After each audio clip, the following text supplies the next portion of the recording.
ರಾಜ್ಯದಲ್ಲಿ ದಿನದಿಂದ ದಿನಕ್ಕೆ ಮುಂಗಾರು ಮಳೆಯ ಅಬ್ಬರ ಜೋರಾಗ್ತಾ ಇದೆ. ಅದರಲ್ಲೂ ಮಲೆನಾಡು, ಕರಾವಳಿ ಭಾಗ ಮತ್ತು ಚಿಕ್ಕಮಗಳೂರು ಭಾಗದಲ್ಲಿ ಮಳೆ ಅಬ್ಬರಿಸ್ತಾ ಇದೆ.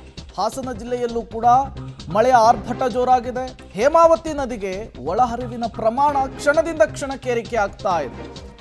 ಹೊಳೆಮಲೇಶ್ವರ ದೇವಾಲಯ ಸಂಪೂರ್ಣವಾಗಿ ಮುಳುಗಡೆಯ ಹಂತಕ್ಕೆ ಬಂದಿದೆ. ಹೇಮಾವತಿ ನದಿ ದಡದಲ್ಲಿರುವಂತಹ ದೇಗುಲ ಇದು. ಹೊಳೆಮಲೇಶ್ವರ ನದಿಯ ಪಕ್ಕದ ಜಮೀನೇನಿದೆ, ಲೇಔಟ್ಗಳೇನಿದ್ದಾವೆ, ಸಂಪೂರ್ಣವಾಗಿ ಮಳೆ ನೀರಿನಿಂದ ಜಲಾವೃತವಾಗಿದೆ. ಸದ್ಯಕ್ಕೆ ನೀವು ಪರಿಸ್ಥಿತಿ ಹೇಗಿದೆ ಅನ್ನೋದನ್ನು ಗಮನಿಸ್ತಾ ಇದ್ದೀರಿ. ಇದು ಹೊಳೆಮಲೇಶ್ವರ ದೇವಾಲಯ ಸಂಪೂರ್ಣ ಮುಳುಗಡೆಯ ಹಂತಕ್ಕೆ ಬಂದಿದೆ. ಜೊತೆಗೆ ಹೇಮಾವತಿಯ ನದಿಯ ಅಕ್ಕಪಕ್ಕದಲ್ಲಿದ್ದಂತಹ ಗ್ರಾಮಗಳು, ಜಮೀನುಗಳು, ಲೇಔಟ್ಗಳಿಗೆ ಈಗ ಪ್ರವಾಹದ ಭೀತಿ ಎದುರಾಗ್ತಾ ಇದೆ. ಮಳೆ ಕೂಡ ನಿರಂತರವಾಗಿ ಜಾಸ್ತಿ ಆಗ್ತಾ ಇರೋದ್ರಿಂದ ಸಹಜವಾಗಿಯೇ ನದಿ ಪಾತ್ರದ ಜನರಲ್ಲಿ ಆತಂಕ ಜಾಸ್ತಿ ಆಗ್ತಾ ಇರುವಂಥದ್ದು.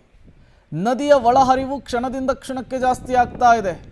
ಇದರ ಪರಿಣಾಮ ಸಹಜವಾಗಿಯೇ ಜನರಲ್ಲಿ ಆತಂಕ ಕೂಡ ಮನೆ ಮಾಡಿದೆ. ಹಾಗಾಗಿ ಜಿಲ್ಲಾಡಳಿತ ಒಂದಿಷ್ಟು ಕ್ರಮಗಳನ್ನು ಕೂಡ ತೆಗೆದುಕೊಂಡಿರುವಂಥದ್ದು. ನದಿ ಪಾತ್ರದ ಜನರಿಗೆ ಎಚ್ಚರಿಕೆಯ ಸೂಚನೆಯನ್ನು ಕೂಡ ಪಾಸ್ ಮಾಡಿರುವಂಥದ್ದು. ಹೇಗಿದೆ ಸದ್ಯಕ್ಕೆ ಪರಿಸ್ಥಿತಿ ಅನ್ನೋದನ್ನು ನೀವು ಸ್ಕ್ರೀನ್ ಮೇಲೆ ಗಮನಿಸ್ತಾ ಇದ್ದೀರಿ. ಎಲ್ಲಿ ಕಣ್ಣು ಹಾಯಿಸಿದ್ರೂ ಕೂಡ ಬರೀ ನೀರೇ ಕಾಣಿಸ್ತಾ ಇದೆ. ಹಾಸನ ಜಿಲ್ಲೆಯಲ್ಲಿ ಮಳೆಯ ಅಬ್ಬರ ಮುಂದುವರಿತಾ ಇದೆ. ಭಾರೀ ಮಳೆಗೆ ರಸ್ತೆಗೆ ಗುಡ್ಡ ಕುಸಿದು ಬಿದ್ದಿದೆ ವಿಚಾರ ಗೊತ್ತಾಗ್ತಿದೆ. ಸಕಲೇಶಪುರ ತಾಲೂಕಿನ ಕಡಗರವಳ್ಳಿ ಬಳಿ ಘಟನೆ ನಡೆದಿರುವಂತಹದ್ದು.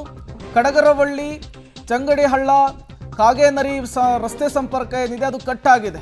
ರಸ್ತೆ ಬಂದ್ ಆಗಿರೋದ್ರಿಂದ ವಾಹನ ಸವಾರರು, ಗ್ರಾಮಸ್ಥರು ಪರದಾಟವನ್ನು ನಡೆಸಬೇಕಾದಂತಹ ಪರಿಸ್ಥಿತಿ. ಹಾಸನ ಜಿಲ್ಲೆಯಲ್ಲಿ ಮಳೆ ಮುಂದುವರೆದ ಪರಿಣಾಮವನ್ನು ನೀವು ಗಮನಿಸ್ತಾ ಇದ್ದೀರಿ. ಏನೆಲ್ಲ ಅವಾಂತರಗಳು ಸೃಷ್ಟಿಯಾಗಿದೆ ಅಂತ ಹೇಳಿ. ಸಕಲೇಶಪುರ ಭಾಗದಲ್ಲಿ ಗುಡ್ಡ ಕುಸಿತವಾಗಿ ಕೆಸರು ಮಿಶ್ರಿತ ಮಣ್ಣು ರಸ್ತೆಗೆ ಬಂದು ಬಿದ್ದಿದೆ. ಅದನ್ನು ತೆರವುಗೊಳಿಸ್ತಾ ಇರುವಂತಹ ವಿಜುವಲ್ಸ್ ಅನ್ನು ನೀವು ಸ್ಕ್ರೀನ್ ಮೇಲೆ ಗಮನಿಸ್ತಾ ಇದ್ದೀರಿ. ಪ್ರತಿ ಬಾರಿ ಮಳೆ ಬಂದಾಗಲೂ ಕೂಡ ಈ ಹಾಸನದ ಶಿರಾಡಿ ಘಾಟ್ ಆಗಿರಬಹುದು, ಸಕಲೇಶಪುರ ಆಗಿರಬಹುದು, ಈ ಭಾಗದಲ್ಲಿ ಧರೆ ಕುಸಿತವಾಗುತ್ತೆ.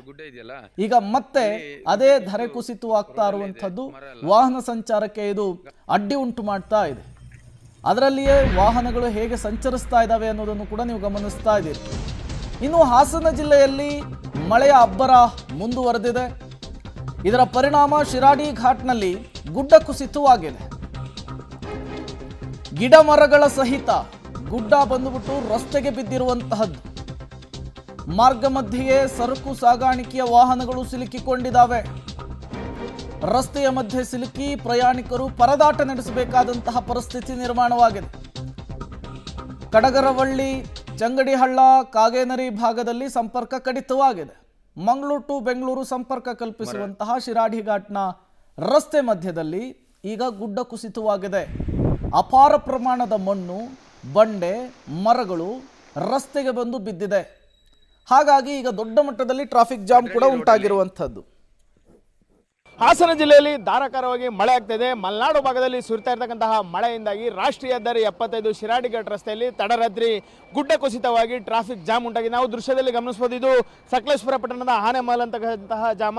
ಬೈಪಾಸ್ನಿಂದ ಹಿಡಿದು ಆನೆಮಹಲ್ವರೆಗೂ, ಅಲ್ಲಿಂದ ಮುಂದೆ ಕಪ್ಪಳ್ಳಿವರೆಗೂ ಸಹ ಗ್ಯಾಸ್ ಟ್ಯಾಂಕರ್ಗಳಿರ್ಬೋದು, ದೊಡ್ಡ ದೊಡ್ಡ ವಾಹನಗಳು ಸಹ ರಸ್ತೆಯಲ್ಲಿ ತಡರಾತ್ರಿಯಿಂದಲೂ ನಿಂತಿದೆ. ಇಲ್ಲಿ ಚಾಲಕರು ದಾರಿಯಲ್ಲೇ ಖಾಲಿ ಕಳಿಬೇಕಾದಂತಹ ಒಂದು ಪರಿಸ್ಥಿತಿ ನಿರ್ಮಾಣ ಇದೆ. ಯಾಕೆಂದರೆ ಶಿರಾಡಿ ಘಾಟ್ನ ಸಾಕಷ್ಟು ಕಡೆ ಗುಡ್ಡ ಕುಸಿತವಾಗ್ತಿದೆ. ಹಾಗಾಗಿ ಯಾವುದೇ ವಾಹನಗಳು ಸಂಚಾರ ಮಾಡಲಿಕ್ಕೆ ಸಾಧ್ಯವಾಗ್ತಿಲ್ಲ. ಆದ್ದರಿಂದ ಬದಲಿ ಮಾರ್ಗದಲ್ಲಿ ತೆರಳಲಿಕ್ಕೆ ಈಗಾಗಲೇ ಜಿಲ್ಲಾಧಿಕಾರಿಗಳು ಆದೇಶವನ್ನು ಮಾಡಿದ್ದಾರೆ. ಮಂಗಳೂರು ಕಡೆಯಿಂದ ಬರ್ತಕ್ಕಂಥವ್ರು ಕೊಡಗು ಮೂಲಕ ಸಂಪಾಜೆ ಮಾರ್ಗದಲ್ಲಿ ತೆರಳಕ್ಕೆ ಸೂಚನೆ ನೀಡಿದರೆ, ಮತ್ತೊಂದೆಡೆ ಬೆಂಗಳೂರಿನಿಂದ ಬರ್ತಕ್ಕಂಥ ವಾಹನಗಳು ಬೇಲೂರು ಮಾರ್ಗ ಹೋಗಿ ಚಾರ್ಮಾಡಿ ಘಾಟ್ ಬಳಸಲು ಸೂಚನೆ ನೀಡಿದರೆ. ಈಗ ಎಲ್ಲರೂ ಸಹ ಚಾಲಕರು ತಡರಾತ್ರಿಯಿಂದಲೂ ಸಹ ಇಲ್ಲೇ ಕಾಲವನ್ನು ಕಳೀತಾರೆ. ಅವರಿಗೆ ತಿಂಡಿ, ಕುಡಿಯೋ ನೀರು, ಊಟದ ವ್ಯವಸ್ಥೆ ಯಾವುದೂ ಸಹ ಇಲ್ಲ. ಹಾಗಾಗಿ ಇವರು ಅವರ ವಾಹನಗಳಲ್ಲೇ ಕಾಲ ಕಳಿಬೇಕಾದಂಥ ಒಂದು ಪರಿಸ್ಥಿತಿ ನಿರ್ಮಾಣವಾಗಿದೆ. ಮಲೆನಾಡು ಭಾಗದಲ್ಲಿ ಇನ್ನೂ ಸಹ ಮಳೆ ಮುಂದುವರೆದಿದೆ. ಹಾಗಾಗಿ ಒಂದೆಡೆ ಗುಡ್ಡ ತೆರವು ಕಾರ್ಯಾಚರಣೆ ನಡೀತಾ ಇದ್ರೆ, ಮತ್ತೊಂದೆಡೆ ಹೆಚ್ಚಿನ ಸಂಖ್ಯೆಯಲ್ಲಿ ವಾಹನಗಳು ಸಿಲುಕೊಂಡಿರೋದ್ರಿಂದ ಟ್ರಾಫಿಕ್ ಅನ್ನು ಕ್ಲಿಯರ್ ಮಾಡಲು ಅಧಿಕಾರಿಗಳು, ಪೊಲೀಸರು ಸಾಕಷ್ಟು ಶ್ರಮವನ್ನು ಪಡೆದಿದ್ದಾರೆ. ಈಗ ನಮ್ಮ ಜೊತೆ ಚಾಲಕರೊಬ್ಬರು ಇದ್ದಾರೆ, ಅವ್ರನ್ನ ಕೇಳೋಣ.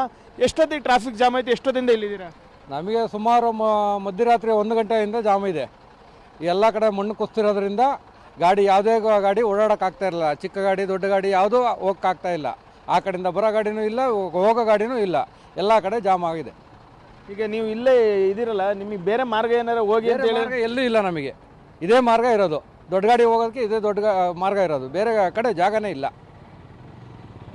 ಪ್ರತಿದಿನ ಇದೇ ಆಗ್ತಾ ಇದೆ. ಮಳೆಗಾಲದಲ್ಲಿ ಪ್ರತಿದಿನ ಇದೇ ರೀತಿ ಆಗ್ತಾ ಇದೆ. ಕರೆಕ್ಟಾಗಿ ಯಾವುದೋ ಮಣ್ಣು ಬರೋದಂಗೆ ಮಾಡಲ್ಲ ಇವರು. ಬಂದ ತಕ್ಷಣ ತೆಗಿಯಲ್ಲ. ನೈಟೆಲ್ಲ ಕೆಲಸ ಮಾಡಬೇಕು ಗಾಡಿ ಓಡಾಡೋದಕ್ಕೆ, ನೈಟ್ ಕೆಲಸ ಮಾಡಲ್ಲ. ಮಣ್ಣು ಕುಸ್ತಿದ್ರೆ ಅವ್ರ ಪಡ್ಗೆ ಅವ್ರು ಅಲ್ಲೇ ಮಲಗಿರ್ತಾರೆ. ಕುಸ್ತಿರೋ ಗಾಡಿಗಳೆಲ್ಲ ಜಾಮ್ ಆಗಿರ್ತದೆ. ಬೆಳಗ್ಗೆ ಬಂದು ಅವ್ರಿಗೆ ತೆಗಿಯೋದಕ್ಕೂ ಆಗಲ್ಲ, ಅವ್ರಿಗೂ ಜಾಗ ಇರಲ್ಲ ಬರೋದಕ್ಕೆ. ಆ ರೀತಿ ಆಗಿದೆ ಇಲ್ಲಿ.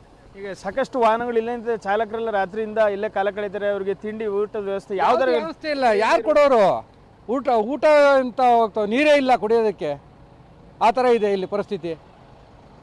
ಇನ್ನು ಎಷ್ಟೊತ್ತಾಗುತ್ತೆ ಅಂತ ಹೇಳಿದರೆ ಹೇಳಕ್ಕೆ ಬರೋದಿಲ್ಲ. ಎಷ್ಟೊತ್ತಾಗುತ್ತೆ, ಇವತ್ತೆಲ್ಲ ಆಗುತ್ತೋ ಅದು ನಮಗೆ ಗೊತ್ತಿಲ್ಲ. ಅದು ಕ್ಲಿಯರ್ ಮಾಡಿಕೊಟ್ರೆ ನಾವು ಹೋಗೋಕ್ಕೆ ಸಾಧ್ಯ. ಇಲ್ಲಾಂದರೆ ಹೆಂಗೆ ಹೋಗೋದು? ಕ್ಲಿಯರ್ ಹೋಗ್ಬೇಕು ಅಂದರೆ ಕ್ಲಿಯರ್ ಆದರೆ ಹೋಗ್ಬೋದು, ಇಲ್ಲಾಂದರೆ ಇಲ್ಲೇ ಇರಬೇಕಷ್ಟೇ. ಊಟ ಇಲ್ಲ, ನಾಷ್ಟ ಇಲ್ಲ, ಎಂಥದಿಲ್ಲ, ಟಿ ವಿ ಇಲ್ಲ. ಹಾಗಾಗಿದೆ ನಮ್ಮ ಪರಿಸ್ಥಿತಿ, ಚಾಲಕರ ಪರಿಸ್ಥಿತಿ. ಪ್ರತಿದಿನ ಓಡಾಡೋರು ಯಾವಾಗ ನೋಡಿದ್ರೂ ಜಾಮ್.